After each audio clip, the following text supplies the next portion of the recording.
And crypto's the same. It's even got a faster, steeper curve over time. More and more people are flocking to it. The prices are down 80%. Well, between 50 and 80%. Let's say there's another potential 50% downside, let's say, because crypto is very volatile. What is the upside? Usually when you get to this kind of oversold levels, so I use stuff like the 5-year moving average, you find that the upside is 10 to 20x.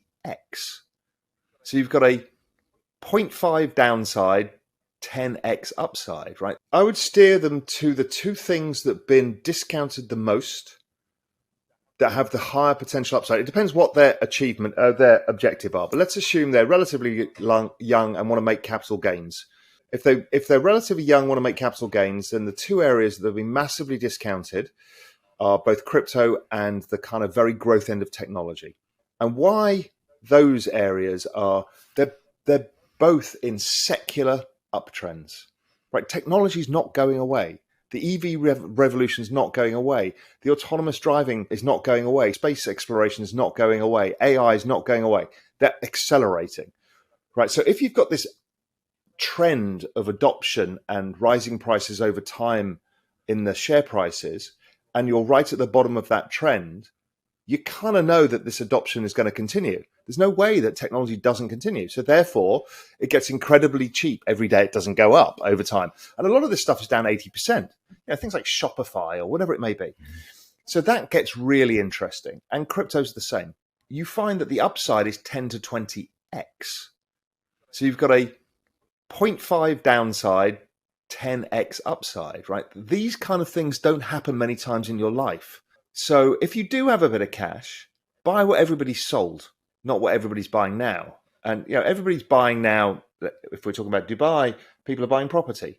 Okay, that's been a good trade, but is it likely to generate 10x? No chance, never. Well, not in 5 years, not in 10 years, maybe in 20 years. So, or longer.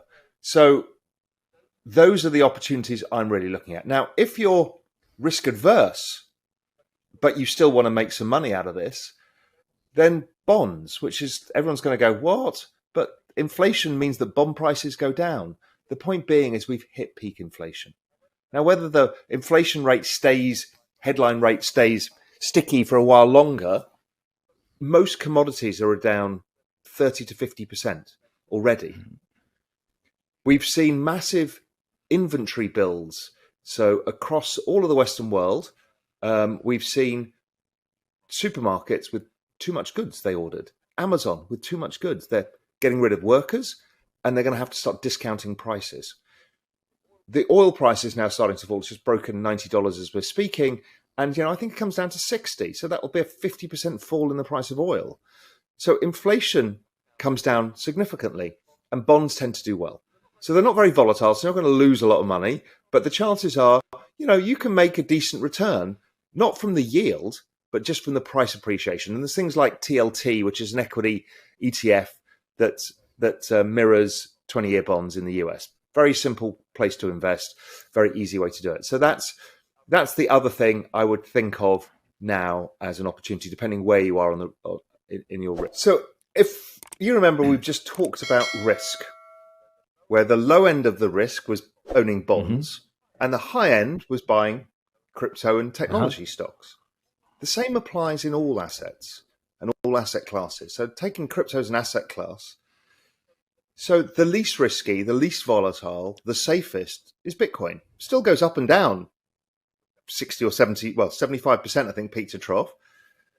So you need to be aware of the volatility, which is why leverage is not very useful in this space. It always seems attractive when prices are going up, but you get utterly destroyed when they go down. It's too volatile to use leverage.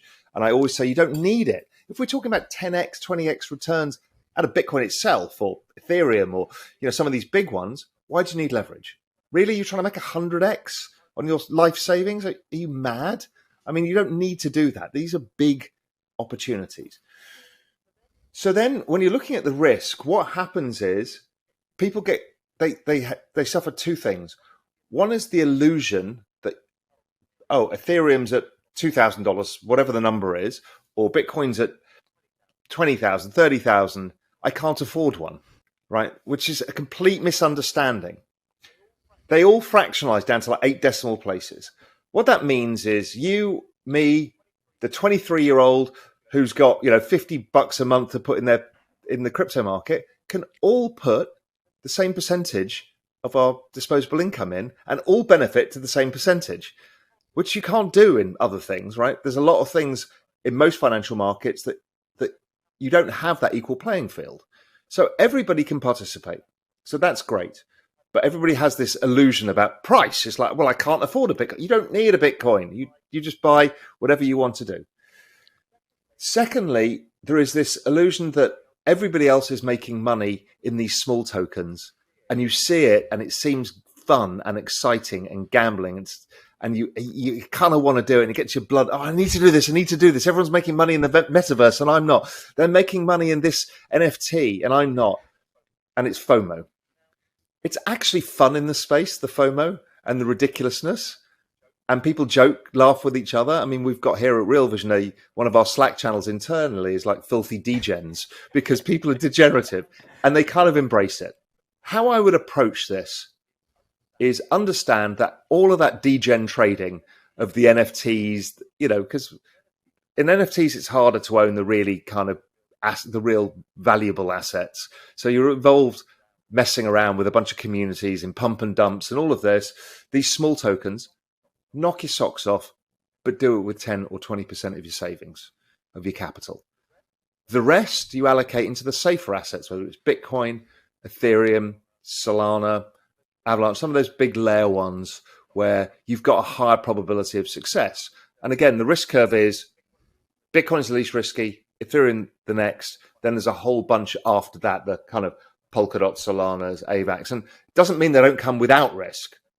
We learned that from Luna. Things have risk. This whole space has risk, but the least risky Bitcoin needs. So I would construct a portfolio. If you do enjoy the degen activity and you want to enjoy that, I'm going to get rich on this thing, right? It's a human trait. Embrace it. The space embraces it. You ape into tokens, you have fun, you get wrecked. It's all part of it. And it also teaches you lessons. I'm stupid. I was following somebody. I didn't do the research. You learn a lot of good lessons from doing that stuff. And it's a bit boring to buy and hold. I mean, 90% of everything I do is just buy and hold. And I don't do anything with it.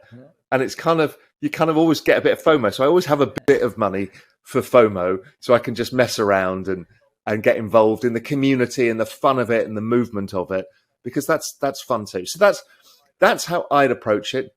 Don't use leverage, because the whole game is to stay in the game. That is the entire game here. And you've got the two issues. One is you want to be a degen. So give yourself space to be a degen without destroying your capital. The other one is don't lose your capital.